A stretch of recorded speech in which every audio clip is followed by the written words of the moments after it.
le 17 janvier, Colossiens 2 et 3. Jésus dit: prends en considération le fait que plus que pour toi et pour beaucoup d'autres comme toi, cette dictée fait partie du groupe des 7 dictées. Quand on a commencé à saper un système, il est bon de continuer à coups de bélier. Or, cette forme de pensée est un système dur comme l'acier. Il faut donc insister pour vaincre. Une seule foi est la vraie, la mienne, telle que je vous l'ai donnée. C'est une pierre précieuse, divine, dont la lumière est vie. Il ne suffit pas de se rappeler cette foi de nom comme un morceau de marbre resté par hasard dans une pièce, mais il faut se fonder sur elle et la prendre comme faisant partie de vous-même. Les habits que vous portez sont-ils vie pour vous? Deviennent-ils peut-être votre chair et votre sang? Non. Ces vêtements vous sont utiles, mais si vous les enlevez pour en endosser d'autres, vous n'enlevez rien d'intime. Au contraire, la nourriture que vous avalez devient votre chair et votre sang, et vous ne pouvez plus l'ôter de vous. Elle fait partie de vous, elle vous est essentielle, car sans sang et sans chair, vous ne pourriez pas vivre, tout comme, sans nourriture, vous n'auriez ni chair ni sang. Il en va de même de la foi. Elle ne doit pas vous recouvrir à certains moments comme un voile pour vous permettre de paraître plus beau et de plaire à vos frères. Il faut qu'elle soit une partie intrinsèque de vous-même, inséparable de vous, vitale. La foi ne consiste pas seulement à espérer ce qu'on croit. Elle est réalité de vie. Une vie qui commence ici, dans cette chimère qu'est la vie humaine, pour s'accomplir dans l'au-delà, dans la vie éternelle qui vous attend. De nos jours, une grande hérésie s'établit, une hérésie des plus sacrilèges. Une nouvelle foi est proclamée par le fils de Satan, par l'un de ses fils, un des plus grands, pourrais-je même dire.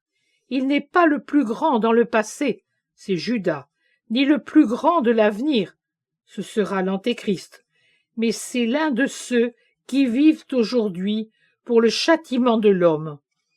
En effet, ce dernier a adoré l'homme à la place de Dieu, se donnant ainsi la mort par la main de l'homme, alors que moi, Dieu, je lui avais donné la vie par ma mort. Méditez sur cette différence.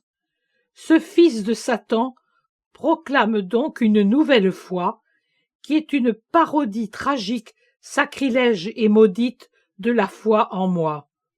Un nouvel évangile est proclamé, une nouvelle église est fondée, un nouvel autel est élevé, une nouvelle croix est dressée, un nouveau sacrifice est célébré.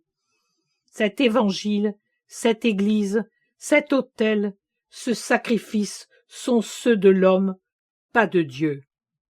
Il n'y a qu'un évangile, le mien.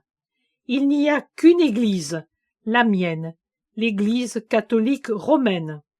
Il n'y a qu'un autel, celui qui est consacré par l'huile, l'eau et le vin, et fondé sur les ossements d'un martyr et d'un saint de Dieu.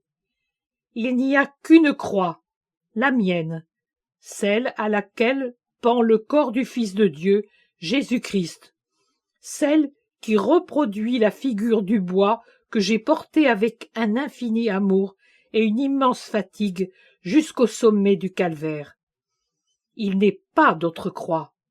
Il peut exister d'autres signes, des hiéroglyphes semblables à ceux gravés dans les hypogées des pharaons ou sur les stèles aztèques. Ce ne sont là que des signes d'hommes ou de Satan. Mais pas des croix, pas les symboles de tout un poème d'amour, de rédemption, de victoire sur toutes les forces du mal, quelles qu'elles soient.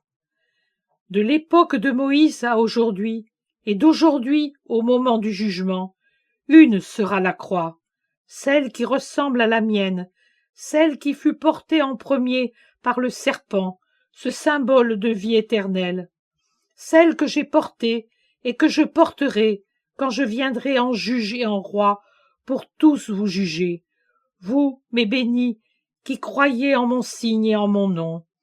Et vous aussi qui êtes maudits, parodistes et sacrilèges, qui avez supprimé mon signe et mon nom des temples, des États et des consciences, pour y substituer votre symbole satanique et votre nom de suppôt de Satan. Il n'y a qu'un sacrifice, celui qui réitère mystiquement le mien, et, sous l'aspect du pain et du vin, vous donne mon corps et mon sang immolés pour vous. Il n'est pas d'autre corps et d'autre sang qui puisse remplacer la grande victime. Au contraire, les corps et le sang que vous immolez ne célèbrent rien, ne substituent rien, ne servent pas, non, au sacrifice, car vous êtes les féroces sacrificateurs de ceux qui sont pour vous des sujets à votre disposition. En effet, vous les avez changés en corps de galériens condamnés à ramer, marqués de votre signe, comme s'ils étaient des animaux de boucherie, rendus même incapables de penser, puisque vous avez volé, interdit et blessé leur souveraineté d'homme sur les bêtes brutes, et, puisque vous avez changé des êtres intelligents en un immense troupeau d'êtres privés de raison au-dessus desquels vous agitez le fouet, et que vous menacez de mort, s'ils osent seulement vous juger intérieurement. Mon sacrifice vous procure grâce et bénédiction, mais le vôtre vous obtient la condamnation et des malédictions éternelles. J'entends et je vois les gémissements et les tortures des opprimés, dont vous saignez l'âme et l'esprit encore plus que le corps. Pas un seul de vos sujets n'est préservé de votre couteau qui les prive de la liberté, de la paix, de la sérénité et de la foi, pour en faire des imbéciles moraux, des apeurés, des désespérés, des rebelles. J'entends et je vois les râles des assassinés et le sang qui baigne votre autel. Pauvre sang, que j'ai en infinie miséricorde et auquel je pardonne même l'erreur, puisque l'homme s'en est déjà puni lui-même, et puisque Dieu ne s'acharne pas là où l'expiation a déjà eu lieu. Mais je vous jure que ce sang et ces gémissements feront votre tourment éternel. Vous mangerez, vous régurgiterez, vous vomirez du sang, vous vous y noierez. Vous aurez l'âme assourdie jusqu'à la folie par ces râles et ces gémissements, et vous serez obsédés par les millions de visages macabres qui vous crieront vos millions de crimes et vous maudiront. Voilà ce que vous trouverez là où vous attend votre Père, le roi du mensonge et de la cruauté. Par ailleurs, qui parmi vous est le pontife, le prêtre chargé de la célébration du rite? Vous êtes des bourreaux et non des prêtres. Votre autel n'en est pas un, c'est un échafaud. Votre sacrifice n'en est pas un, c'est un blasphème. Votre foi n'en est pas une, c'est un sacrilège. Descendez, vous les maudits, avant que je ne vous foudroie par une mort horrible. Mourrez du moins comme ces bêtes brutes qui se retirent dans leur tanière pour mourir, rassasiées de proie. N'attendez pas sur votre piédestal de dieux infernaux que je vous livre à l'expiation, non pas à celle de l'esprit, mais à celle de votre corps de fauve, et que je vous fasse mourir à la risée des foules et sous les sévices de ceux qui les subissent actuellement. Il y a une limite, je vous la rappelle, et il n'y a pas de pitié pour ceux qui singent Dieu et se rendent semblables à Lucifer. Quant à vous, peuple, sachez être forts dans la vérité et dans la justice. Les philosophies et doctrines humaines sont toutes contaminées par des scories. Celles d'aujourd'hui débordent de venin. On ne plaisante pas avec les serpents venimeux. L'heure vient où le serpent n'est plus sous le charme et vous frappe de sa morsure fatale. Ne vous laissez pas empoisonner. Restez unis à moi. C'est en moi que sont la justice, la paix et l'amour. Ne recherchez pas d'autres doctrines. Vivez l'Évangile. C'est ainsi que vous serez heureux. Vivez de moi, en moi. Vous ne connaîtrez pas de grandes joies corporelles.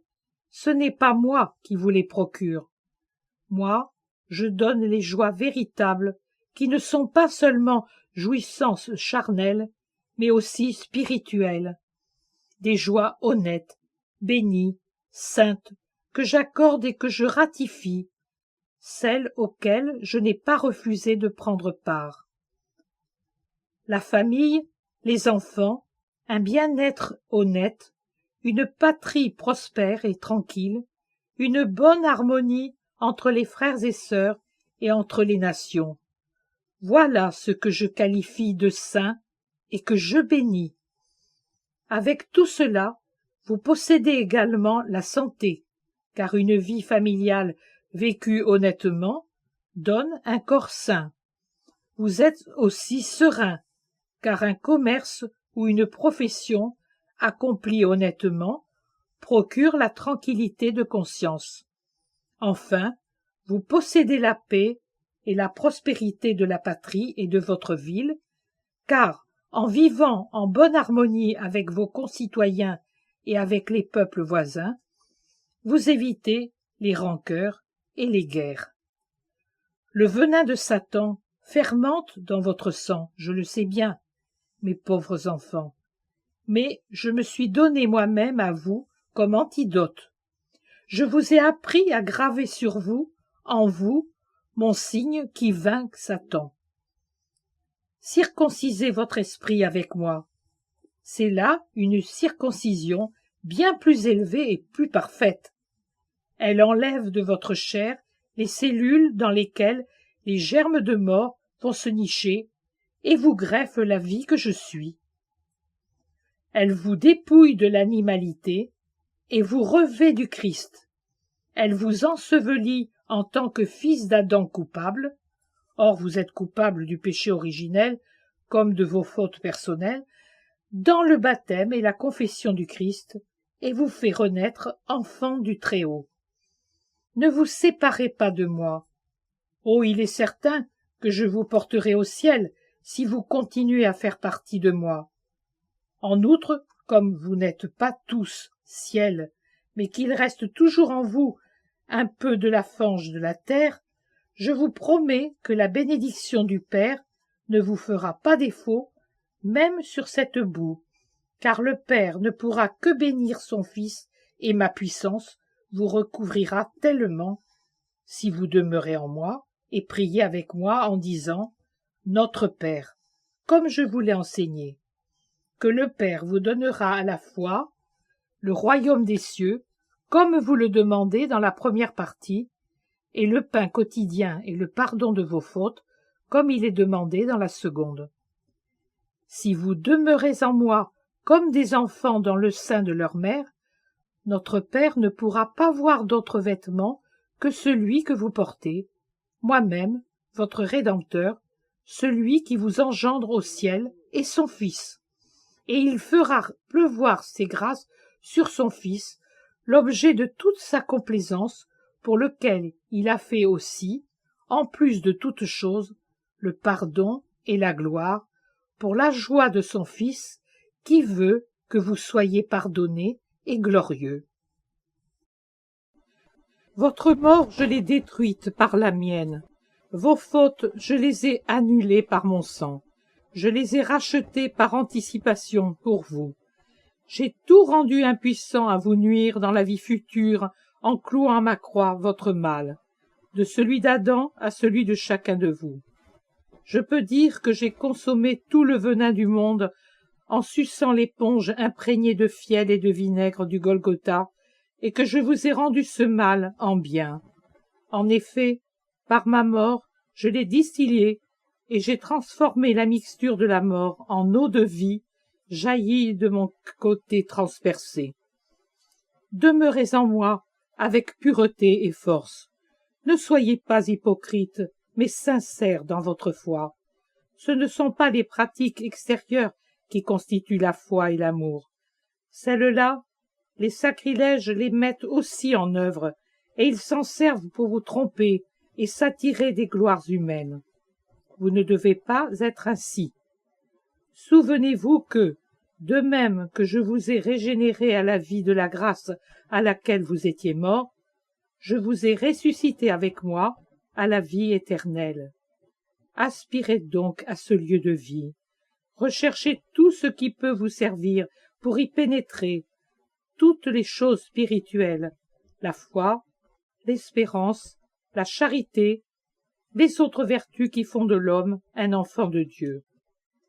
Recherchez la science infaillible, celle que contient mon enseignement. C'est elle qui vous rendra à même de vous diriger de telle sorte que le ciel soit à vous. Recherchez la gloire, non pas la gloire dérisoire et souvent coupable de la terre, que je condamne fréquemment. Je juge toujours qu'elle n'est pas la gloire véritable, mais uniquement une mission que Dieu vous donne pour que vous en fassiez un moyen de parvenir à la gloire des cieux. La vraie gloire s'obtient par un renversement des valeurs du monde.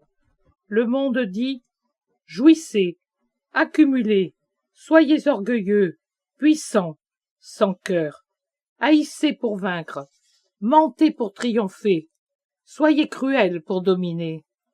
Mais moi, je vous dis, soyez modérés, continents sans être avides de chair, d'or ou de puissance.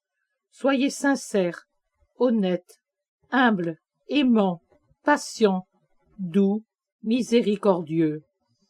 Pardonnez à ceux qui vous offensent, aimez ceux qui vous haïssent, aidez ceux qui sont moins heureux que vous, aimez, aimez, aimez. En vérité, je vous assure que pas un seul acte d'amour ne restera sans récompense, fût-il aussi minime qu'un soupir de compassion envers quelqu'un qui souffre. Une récompense infinie au ciel et, déjà, une grande récompense sur terre que seul celui qui en fait l'expérience peut comprendre. La récompense de la paix du Christ à tous mes bons enfants, de la limpidité de la parole aux très bons, chez qui je viens trouver mon réconfort. Mes chers enfants que j'aime d'un amour bien plus grand que toute la haine qui circule comme un fluide infernal sur la terre, aimez-moi à votre tour. Quoi que vous fassiez ou disiez, que ce soit au nom de votre Jésus. Par lui, vous rendrez ainsi grâce à Dieu, votre Père, et la grâce du Seigneur demeurera sur vous comme une protection sur la terre et une auréole certaine pour le ciel. Ce discours a été fait il y a 8 jours environ, donc vers le 10 ou le 11. Il y était dit, après diverses phrases, ceci, que les prêtres ne sont nécessaires ni à Dieu ni aux âmes, car ils ne sont intéressés que par l'argent, etc., ne visent qu'à tirer profit de leur profession, etc., que, une fois la guerre terminée, naturellement par la victoire de l'Allemagne, un nouveau et vrai culte sera instauré, de nouveaux et vrais temples seront ouverts. Les fidèles de la nouvelle foi iront y voir consommer le sacrifice par lequel le pain sera donné au peuple germanique et son sang avec lui. Toutes ces paroles et promesses furent adressées par Hitler à ces sujets.